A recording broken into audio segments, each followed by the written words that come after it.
And the quarterfinals are now over, so it's time to get into the quarterfinal roundup. First up, we have Spain versus Germany, and what a lovely little game we had here. What was basically the final happening in the quarterfinals, and just stupid that it happened so early in the quarterfinals. These two massive powerhouses going against each other. And the first half, there was nothing really big in terms of chances, really, but there was terrible refereeing. Cruz, really, he should have been off in the first half, injuring Pedri there twice. 2 fouls against Pedri, very targeted. And Cruz, I mean, it wasn't just this, it was tight. He got a yellow card later and kept fouling. This man had about 11 yellow card offences and stayed on for 120 minutes. And the Germans, they kept on fouling, and there was a bit from Spain as well, but Anthony Taylor had an absolute shocker. Going into the second half, there was that opportunity for Morata, who got around his man. It was a very nice pass there, but he got it around his man, and he absolutely skied it. Really should have put that at least on target. And then came the beauty of a goal.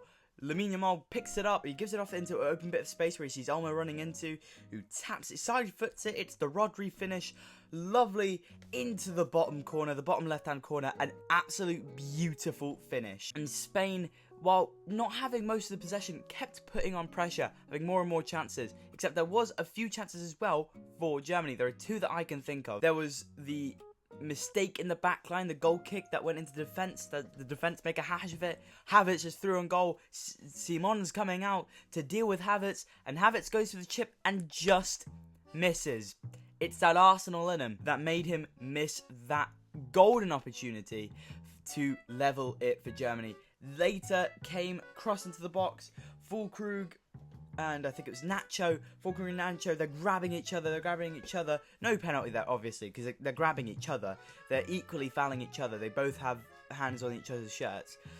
And he kind of slips back anyway. He slipped back to reach the ball, really. So he slipped back to reach the ball, and he's just hit the post. Another big opportunity for Germany. And then came the hustle around the box. Someone heads it back into the play. The Spanish defense turn around to see who's got it. It's already in the back of the net. Verts, a beautiful finish, mind you, into the ground, onto the post, and in. There was that Cucurella handball, and I want to talk about the Cucurella handball right now. I don't think it's a penalty. Füllkrug, firstly, is offside. Füllkrug is offside. And the Euros had a bunch of rule changes. It had a bunch of rule changes and clarifications before the competition started. One of the rule changes you may have heard of was the fact that players, any player that isn't the captain, talk to the referee, gets booked. Alongside that, they said if like a hand is behind, something like behind, or it's like tucked in, as it was with Cucurella, it's not given a handball. People bring into the question the Denmark one, but the thing is, the Denmark one is his hands outstretched. I don't think the Denmark one should be a penalty either, because it's just grazed. It's because his hand is here. There's nothing about grazing. It doesn't specify about grazing. That's why they brought the sound in, really, to see if it hits the hand at all. Either way, it was offside anyway, so there's no need to debate it. Then came extra time. Nothing really came here except for more and more fouls. Then, in the second half of extra time, the first half of extra time, there was Florian Wirtz. It's wide. I think there was also wide from Füllkrug as well. Then Mikel Merino. It's a beautiful cross in from Dani Olmo, who had a beautiful, beautiful game. Good to have him over me. He's done better than Pedri has recently. So I think Pedri getting injured for the rest of the tournament is a bit of a blessing. I think Olmo, even if Pedri wasn't injured, I think Olmo should have he should start instead of Pedri for the next game. Either way, the cross comes in. Mikel Merino with a fucking weird heading technique heads it in. Me, my brother, my dad, we all went, oh fuck, because we all thought it went wide. It looked like it went wide, and then I just see the net tussle, and I go, and it's a goal. It's a goal. It was a goal. It was a goal for Spain. It was incredible. And then Füllkrug, I believe, had a chance late on to send it to penalties, and he didn't, and that was the game. Next up is France versus Portugal, and this was a snorefest. Oh my word, was it a snorefest. I'm not going to spend nearly as much time talking about this game as I did the Spain game, because it was 0-0. Nothing really happened. The first half, they had a combined under 0.2 XG combined, but I think it was 0.6 and 0.9. That's 0.5. That's not, sorry. Yeah, sorry, not 6.5. 0.06 and 0.05.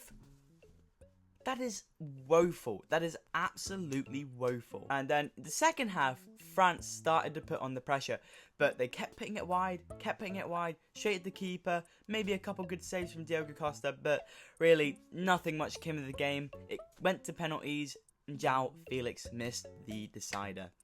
And that's how it ended. Moving on, we're on to England versus Switzerland. And once again, we were this close to a generational hate watch. But it wasn't to be. I think the Swiss mostly dominated. Harry Kane playing as a CDM most of this game isn't great for him. I mean, he's taking this deep-lying forward role to an extreme. Because he did do this against for Tottenham. He would drop deep. He would drop deep for Tottenham. But not like this. He would also come up, but Kane wasn't there. Passes to nobody. Why? Kane isn't there. Bellingham, not very good. Another stinker from Bellingham. Really, these last-minute goals are masking up being shit. Bukayo Saka turned up, was pretty good here. Kobe Mainu was also very nice. It went to a penalty shootout, and they scored all of them. They scored every single penalty from England did.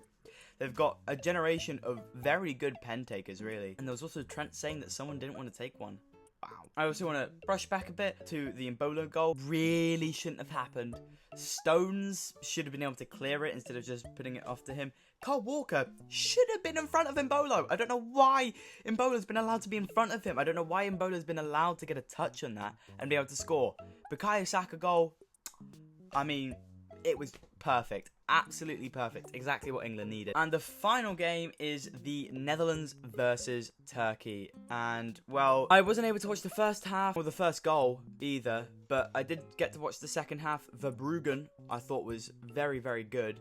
It was a good turnaround from the Netherlands. Great defensively. Mickey van der Ven was quality. Was only on for 17 minutes. Had a headed clearance. Had a block on the line. Was just very, very decent. Very, very decent as a defender there. And he's helped him, the whole defense really helped them there. Is a rocket header from De Vrij there. And another own goal that sent Turkey out here. The defender did need to be there, because if the defender wasn't there, Gakpo has no pressure on him and he puts it away. But instead, he's put pressure on Gakpo, and Gakpo's not been able to touch it, but instead he's touched it and it's gone in, and it's through his own fault. And then Verbruggen, towards the end of the game, a couple really good saves to keep the Netherlands at the top. And in the end, they won it. They won it all. And that is my quarterfinals roundup, everyone. Thank you, everyone who came here to watch.